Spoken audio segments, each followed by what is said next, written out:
Hello everyone. Welcome to the channel. A spiritual user manual for life. This channel is dedicated to reading, unpacking, and analyzing the text section of the book, A Course in Miracles. The objective of the book is to retrain us in the proper use of our minds.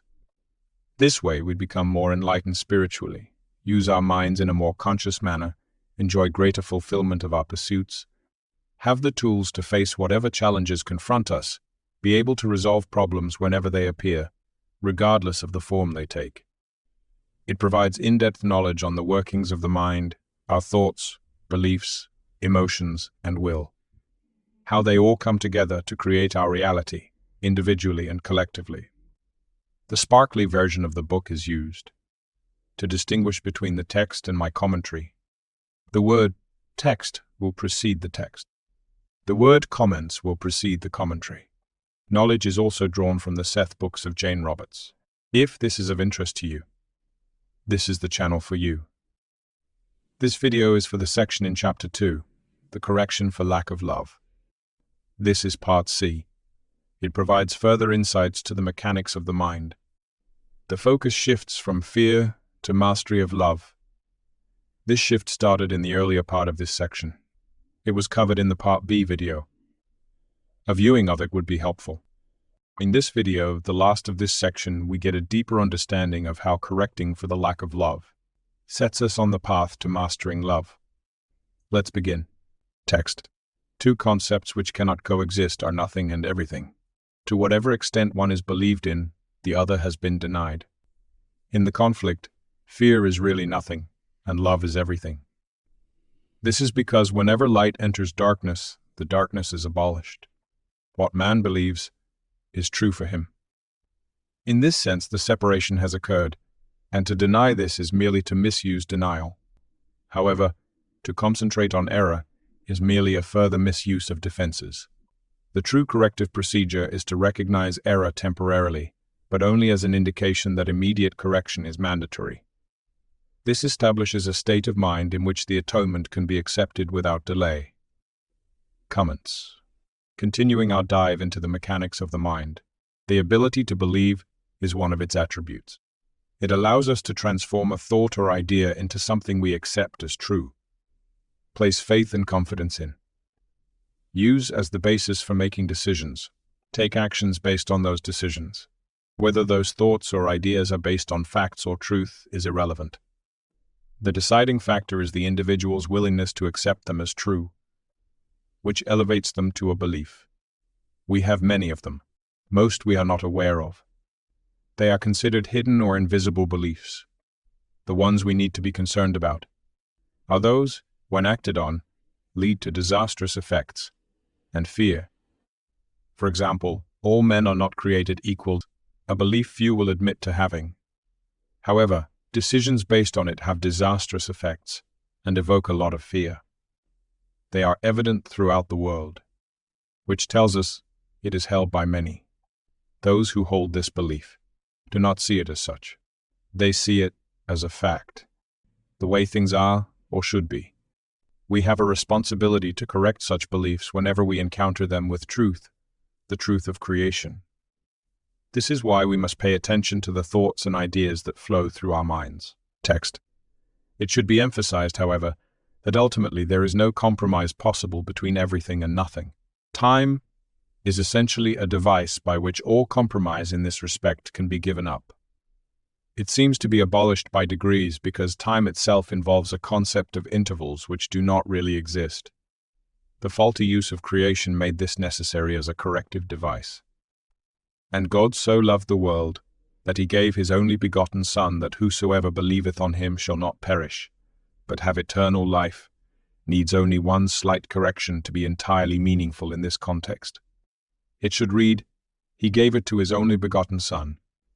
It should especially be noted that God has only one Son. If all the souls God created are his sons, then every soul must be an integral part of the whole sonship. You do not find the concept that the whole is greater than its parts difficult to understand.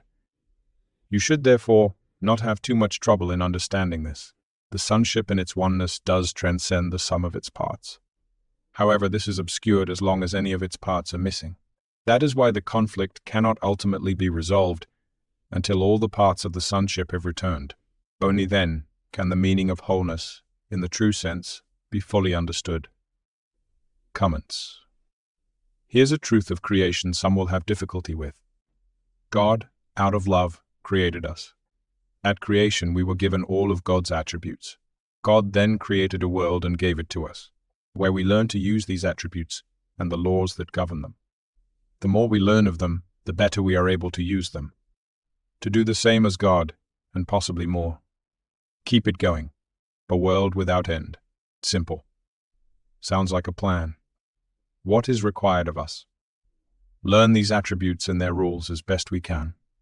Use them in creative, constructive, productive, and loving endeavors as best we can. Text. Any part of the sonship can believe in error or incompleteness, if he so elects. However, if he does so, he is believing in the existence of nothingness. The correction of this error is the atonement. We have already briefly spoken about readiness, but there are some additional points which might be helpful here. Readiness is nothing more than the prerequisite for accomplishment. The two should not be confused. As soon as a state of readiness occurs, there is usually some will to accomplish, but this is by no means necessarily undivided. The state does not imply more than a potential for a shift of will. Comments. A free will is an attribute given to all of us. It allows us to think and believe whatever we want. It also includes the ability to make decisions and act on them. The cause and effect principle underlies all of this, something we are here to learn. As our knowledge and understanding grows, we use our will in a more enlightened, creative, and productive manner. This increases our faith and confidence in our abilities, strengthens our will, motivates us to be more ambitious in the challenges we give ourselves, the goals we seek. This is part of the plan. Text. Confidence cannot develop fully until mastery has been accomplished. We have already attempted to correct a fundamental error that fear can be mastered, and have emphasized that only love can be mastered. You have attested only to your readiness. Mastery of love involved a much more complete confidence than either of you has attained. However, the readiness at least is an indication that you believe this is possible. That is only the beginning of confidence. In case this be misunderstood to imply that an enormous amount of time will be necessary between readiness and mastery, let me remind you that time and space are under my control. Comments. The phrase "either of you" in the above paragraph refers to the two individuals credited with the initial creation of A Course in Miracles. They were both psychologists working at Columbia University. Helen Schuckman channeled or scribed it into shorthand. William Thetford transcribed her shorthand into regular verse. Reference here is made to how prepared and ready they were in their abilities, which allowed them to succeed so well in this task. The book Journey Without Distance is an excellent documentation of all of this and more. Text. One of the chief ways in which man can correct his magic miracle confusion is to remember that he did not create himself. He is apt to forget this when he becomes egocentric, and this places him in a position where the belief in magic in some form is virtually inevitable. His will to create was given him by his own creator, who was expressing the same will in his creation. Since creative ability rests in the mind, everything that man creates is necessarily a matter of will. It also follows that whatever he creates is real in his own sight, but not necessarily in the sight of God. This basic distinction leads us directly into the real meaning of the Last Judgment. Comments. One of the pitfalls we encounter as we grow in our confidence and abilities. We tend to forget their source and what they should be used for. We get a bit swell-headed, see ourselves as masters of the universe. The cause and effect principle has a self-correcting feature built into it.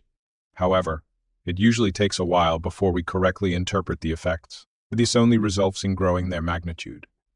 The Greeks referred to this as the terrible twins, hubris and nemesis. Or, in biblical terms, pride goeth before a fall. The attributes we develop, learn to use, are not created by us. They are given to us by our Creator. We are to develop them to the best of our abilities, use them to benefit ourselves, not at the expense of others, but to the benefit of others. This is why they were given to us. If we have either not learned or forgotten this, life, through the golden rule, corrects that. The process of mastering love requires us to learn some fundamentals of the mind. Thoughts have power. Our beliefs and emotions flow from them. Our will is our determination. They combine to create the reality we experience. The cause and effect principle is foundational to all of this. Through trial and error, we learn of this. As we learn, our faith and confidence grows. Our will is strengthened. Mastery follows. This is how we correct lack of love, eliminate fear. This is the atonement plan in action. As always, our task is to put these ideas to the test. Determine if they are valid and reliable. My experiences have proven that they are. However, each of us must come to that realization in our own time and space. Thanks again for joining me on this journey.